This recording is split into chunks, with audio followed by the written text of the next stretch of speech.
just knowing that I can be there every day for my kids and knowing that like I've achieved my goal of that. Obviously still going and they're still growing, but that, we've made it almost a decade and that, I get to continue on this journey with them and support them and prepare them for life, but also educate them and, educate them on how to advocate for themselves. But we do so many more adventures now and we don't take things for granted and we live life by the moment a lot of times because we were given that chance to, realize that life is scary and things can change in the blink of an eye and you have to do the things that you want to do and live life while you can.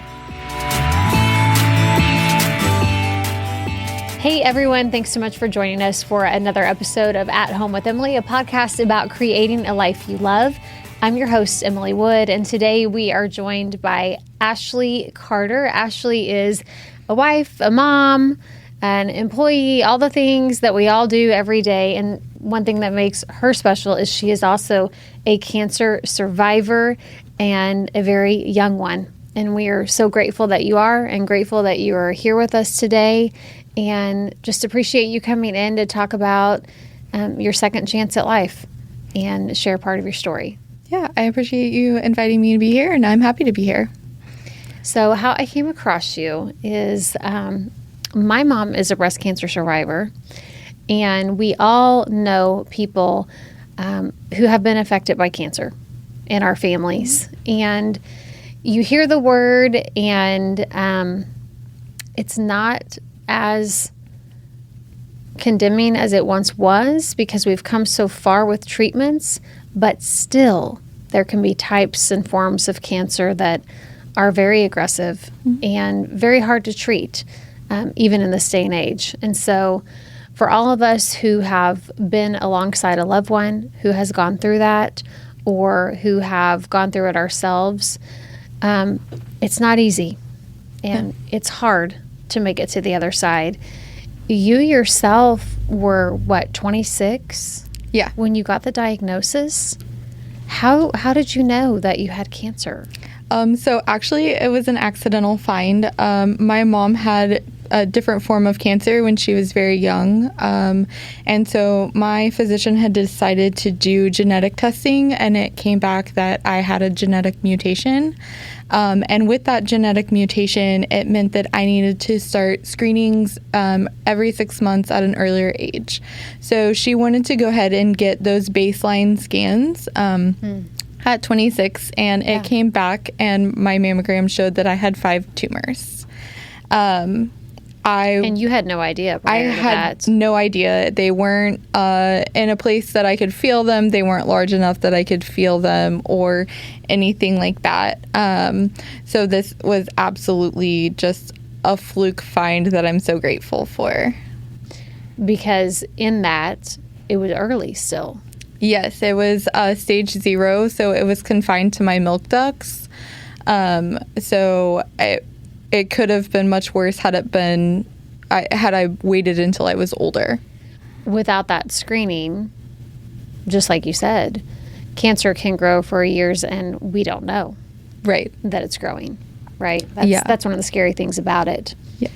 But for you, Ashley, you were 26 years old, which just sounds crazy because you were so young in most of our minds for breast cancer. How old were your kids at that time? They were 3 and 1.5. Wow. And so you're coming home from, what was it, a phone call?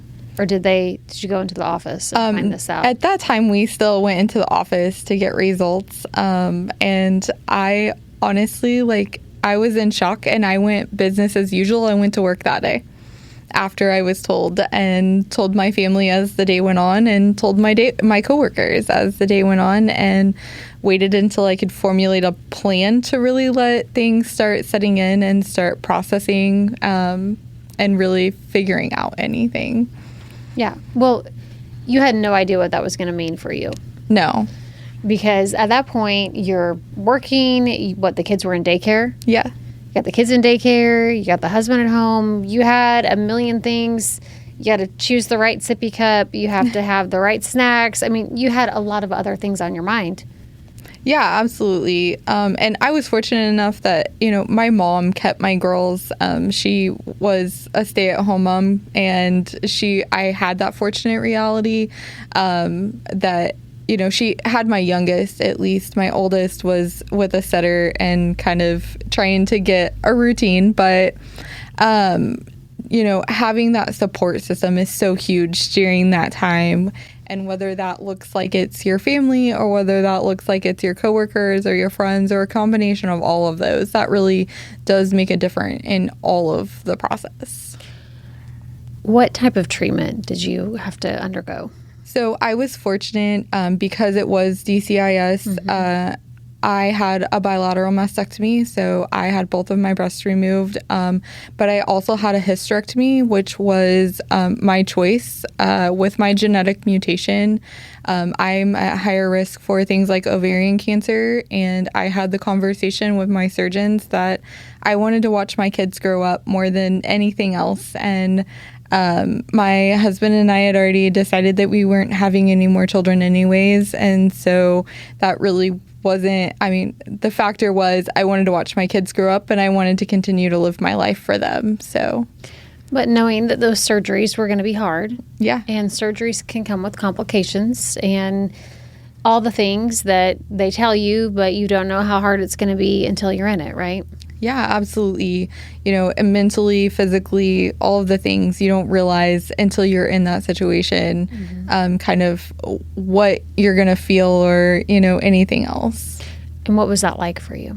It was hard. And I think back and now doing the job that I do, I, try to mentor others, but it is hard because you do grieve losing parts of your body. You grieve, even though I knew I didn't want to have any more children, the thought that, it's absolutely out of the question now is, sometimes hard to process. But, and then not being able to take care of my kids. I couldn't lift on them and they were small and they still were at that age where they did need, and they didn't understand that. Right. And it's like, Mommy, pick me up. Yeah. Mommy. Right. So not being able to take care of my kids, not being able to do the things that I would normally do at home, like cook or clean or anything like that, like it took me down. And that in itself is, mentally exhausting because you feel like you're not doing your job as a spouse or as a mom or,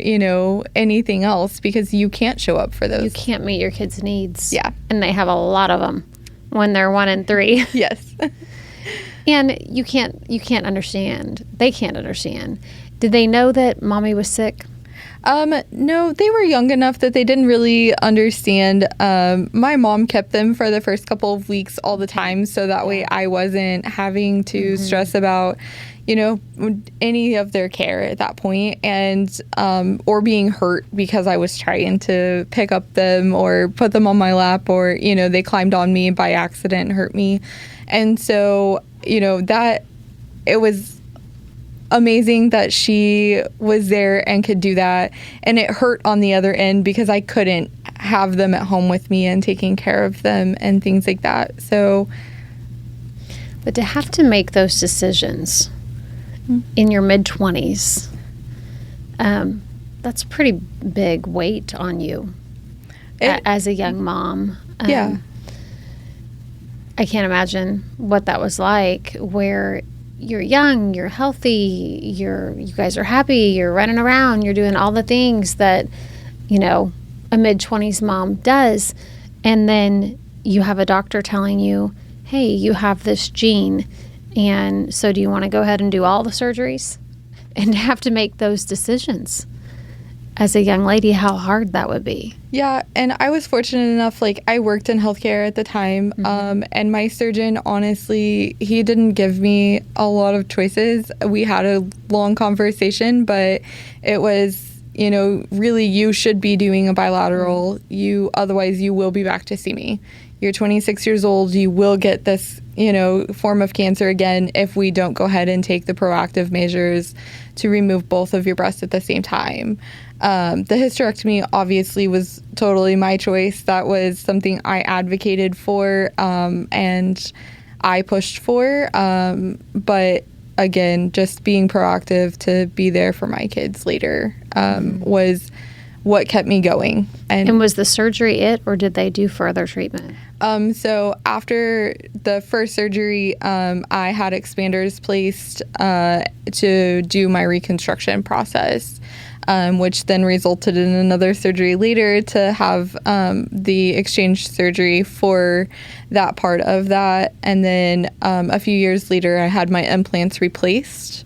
And so in total, it's only been 4 surgeries. That's a lot of surgeries, Ashley. Yes. In total, yes, that's a lot of surgeries, but I'm fortunate enough I didn't have to do chemo. I didn't have to do radiation. And because I had the hysterectomy, I didn't have to do hormone blockers like a lot of people do, because I was already in menopause naturally that way.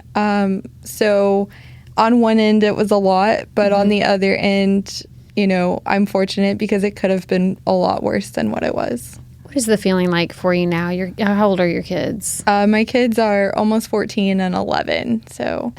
Yeah. So a decade has already passed, which is hard to believe. I'm sure looking back on that, kind of a dark time. But what is the feeling like for you now, knowing that you are here for your kids and you are seeing them grow up, and this is in your past, and really you have this second chance now? Because of the early detection. Yeah. So, just knowing that I can be there every day for my kids, and knowing that I've achieved my goal of that. Obviously still going and they're still growing, but that, we've made it almost a decade, and that, I get to continue on this journey with them and support them and prepare them for life, but also educate them and, educate them on how to advocate for themselves. But we do so many more adventures now, and we don't take things for granted, and we live life by the moment a lot of times because we were given that chance to, realize that life is scary and things can change in the blink of an eye, and you have to do the things that you want to do and live life while you can, because you never know when you're not going to be able to.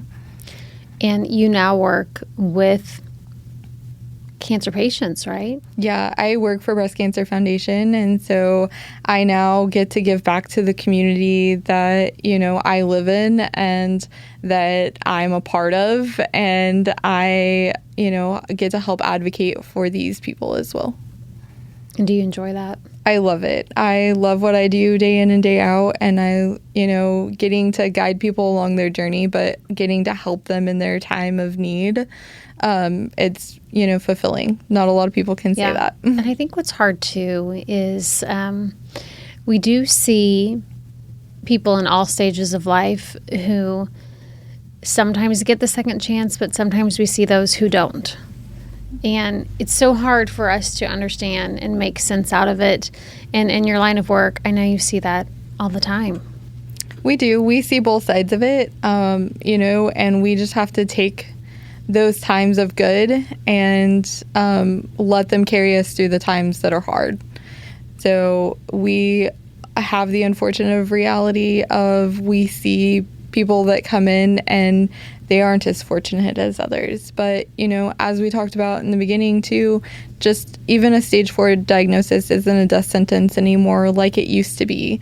And so reminding those patients that do come in, you still have a chance. Just have those conversations and make sure, it's not guaranteed. And, being there for them, even though it might be the end for them, just providing all of the resources for them, and just making sure sometimes that you're just that listening ear, because sometimes that's all they need is someone to listen to that might understand the experience that they're going through. I think what's hard too in the treatment space and in the hospital setting and in this journey is you just can't predict what's going to happen. You can't predict how somebody is going to respond to the treatment or what complications might happen. And there has to be a lot of grace there. I feel like you just have to, it's the opposite of our nature, right? Like you have to resign to the process. Fight through it, but know that you can't control every step and outcome.